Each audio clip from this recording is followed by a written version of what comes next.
All right. Plea for. All right, we're looking good. Yeah. So, I think today we are going to actually be able to finish this game, or the base game, I'd say, rather, because I might want to include a couple more functions, possibly online gaming at some point, but I'm not entirely sure how that would work. It also might be, yeah, I honestly don't entirely know how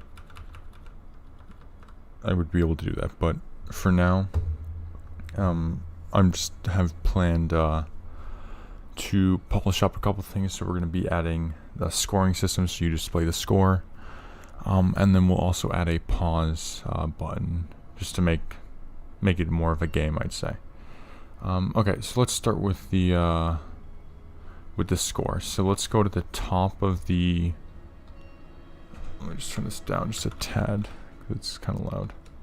Alright, let me actually check how loud this is in Streamlabs right now. Give me half a second.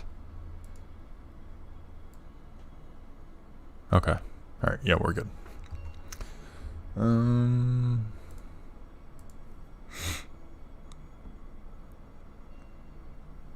Alright, we're looking good. Okay. So at the top of the file, we're gonna have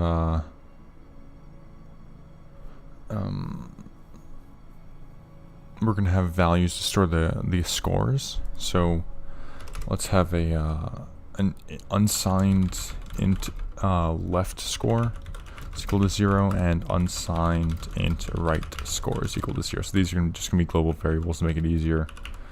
So these will be game values. Okay. Now to actually display these, what we'll do is I don't want to install a text library, and it'd be a hassle to kind of make this make our own little display library, so, or display function. So for now, I'll just print it out on the console, make it a little it's more simple, to be honest. Okay, so outside of the, let's add a function actually, just called display score. So main loop methods, we'll just have a function here, display score. So void display score, and takes no parameters, so we'll just say standard cout left score, and then a dash, and then a right score. Right, just like that. Alright, so let's actually test this out. So every time we have a score, we want to increment the score. So in the paddle collisions, we're going to determine is, or no, not the paddle collisions, for the wall collisions. So wall collisions do every frame.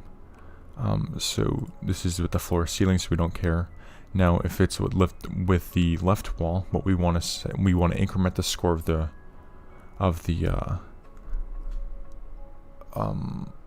increment the score of the right player. So right score plus, and then if it collides with the right wall, we want to do the opposite. So left score plus.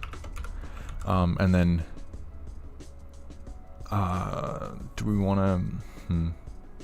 And then if reset, we'll say display score. And then outside of the main loop, we'll also just say display score. So there's the initial. Okay, so let me. Alright, let's just do this right now. Let's get the I hope it's placed fine. Alright, so you see the 0, 0, 1. Okay, we need to have a break, line break. I forgot that.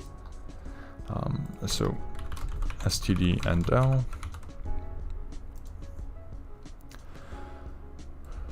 Alright, so 1, 0. on the left side.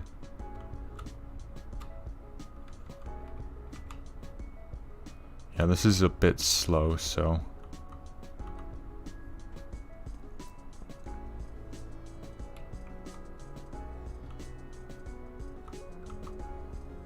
oh shit. So the top bouncing is correct. That's good. That's what we want.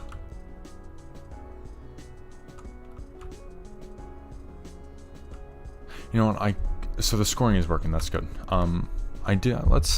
Let's actually do something here. So if it collides with the paddles, so paddle collision, what I want to do is, I want to increase the effect that the paddle has on it. So K is 0.3, so let's make that actually 1.0. Just see how much it changes it. Just the constant, so if collision, what we do is we increase the paddle velocity, or the ball velocity in the y direction, and we add some proportion to the actual paddle velocity. So let's increase this and see what happens. Okay, so it's now going in a straight line. This actually needs to go a lot faster.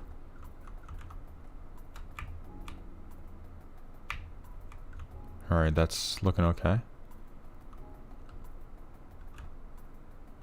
Yeah, so I believe in the actual Pong game that they like have a the place, or this is too much, but the location that the ball hits the paddle, actually I think it's probably like some sign function or something. So like the closer to the edge, the more of an effect it'll have. But I mean, our algorithm only detects collisions. It doesn't look at intersection points. So that'll maybe I'll add that in if I figure out how to do it. But so that looks good for now. We should actually just decrease this to like 0.55 or 0.5.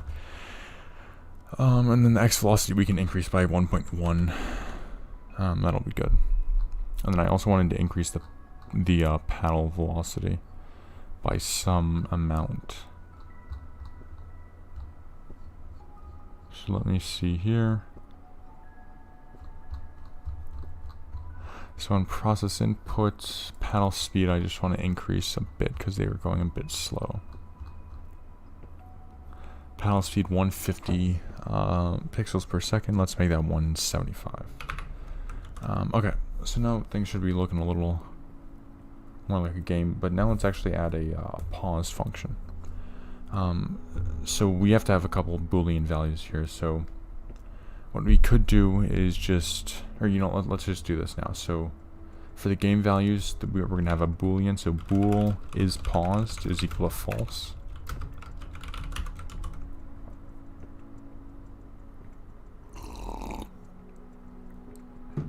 That was a fat slurp. Holy shit. That was actually, holy fuck. That was probably very loud.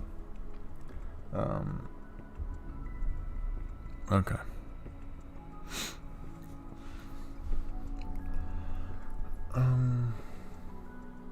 Alright, so in order to pause it, when we have something paused, how is there a way to relay that without having to call is paused every single time? Well, in fact, we can have something called game speed. Now, this is going to be looking a little more generally in games, so we could probably add this in our own 3D game engine at some point, just game speed. And if it's 1, the game is progressing. If it's 0, nothing is moving. Because gravity won't act, this won't act, no forces, no movement, and all that stuff. So what we yeah, okay. So we're gonna say float game speed is equal to 1.0 float.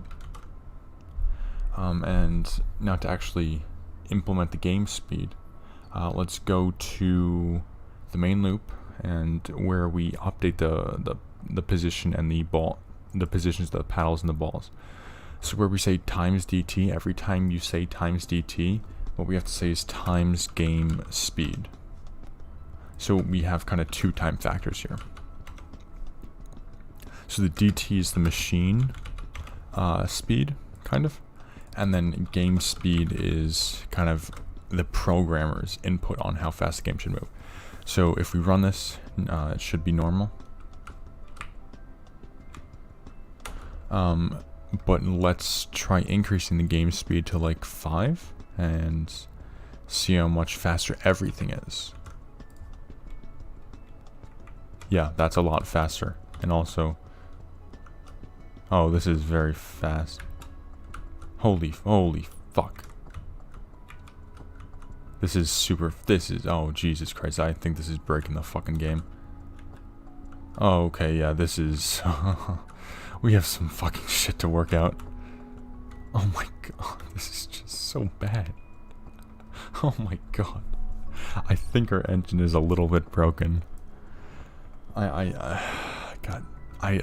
Unfortunately, I think that it is broken. But keep the game speed at 1 for now. You know, let's make it 1,000. You won't even see it. I'm telling you right now, you're not even gonna see it. See? Like, you don't even see the ball. And it's just evenly scored. So, let's keep it at 1. Just for now. You know, just for my slow mind's sake. So how are we gonna actually... So now that we have the speed implemented, how can we use a pause function to kind of manipulate that speed? So we also have it. So let's do this right here. So go to process input, and what we are going to say is determine if pause key. So if glfw get key window, and we'll say glfw key space, or escape rather, is equal to glfw press. And there will be a problem with how we implement this, but I'm just going to show you how it works right now. We're simply going to say game paused is equal to glfw press, and then in the if body we're going to say is paused is equal to not if is paused. So we're just going to reverse the value, and then speed is equal to game or is paused question mark, so a ternary operator is paused. If that's true, we're going to say 0.0 float, otherwise we're going to say 1.0 float. Or game speed? Yeah, game speed. You know, let me actually just change is paused to game paused. Or you don't know, that's not necessary. Alright, so let's run this. Wait, I can't do escape because that's my exit key. So glfw key, let's say P actually. So what you'll notice is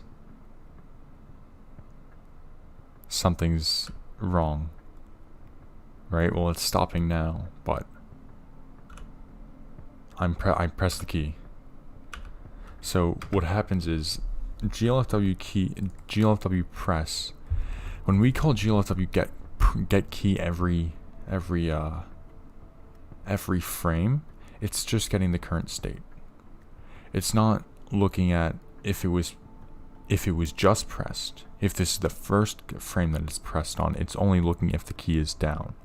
So we have to have another Boolean variable to determine if the key has already been down, in which case we do not want to change the speed. So up top we want to have another Boolean, say Boolean or bool pause key down is equal to false. Now in process input, what we want to say in the pause key is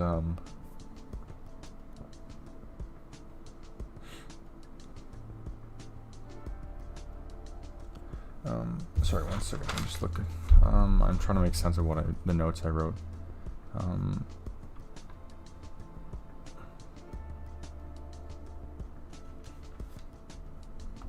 right. So what we're going to say here is if glfw get key, glfw key P is equal to glfw release, or it's press release key and button actions. Okay. Yeah, so glfw release. We're going to say pause key down is equal to false. Or, oh, and you also want to pass in window to get key. Now what we want to say is else if get key is equal to press and the key is not down. So and not pause key down. Because this way we're going to determine the key was just pressed. And then in this body we also want to say pause key down is equal to true. So what happens now is pause key down will be true until it's released. So let's run this. I press P, it stops. I hold P, it keeps going. I press P again. If last time when I held it, it would kind of buffer, right? Because one frame it would stop, the other frame, because our last implementation was just reverse the state if the pause key is down. So what it sees is, okay, the game is going, and the P key is down. So what I'm going to do now is I'm going to stop the game. Next frame, P key is still down, so I will resume the game, and it just keeps doing that. So it's buffering, or it's just on and off every other frame, or every frame. So I press P, does that. I'm holding P, and it's not doing anything. I release P, it's still staying paused. So you just play. You can do this to fuck with people, but yeah. Yeah. Is that actually all I had? God fucking damn it, that was... Yeah, I didn't warn you guys, but this was gonna be a hella short stream. Yeah, it was just gonna... Yeah, so just a quick update actually on what I wanted to do. So I think I'll leave this game. I like where it is for now. It was pretty much just simple. It was kind of like a OpenGL crash course with a few libraries. But updates on the other OpenGL engine that I've just put on or haven't touched in about a month now. Yeah. I've started looking at the code once again. I'm looking at some lighting stuff, and that will probably be a stream next week, looking at advanced lighting, so possibly shadows, possibly depth mapping.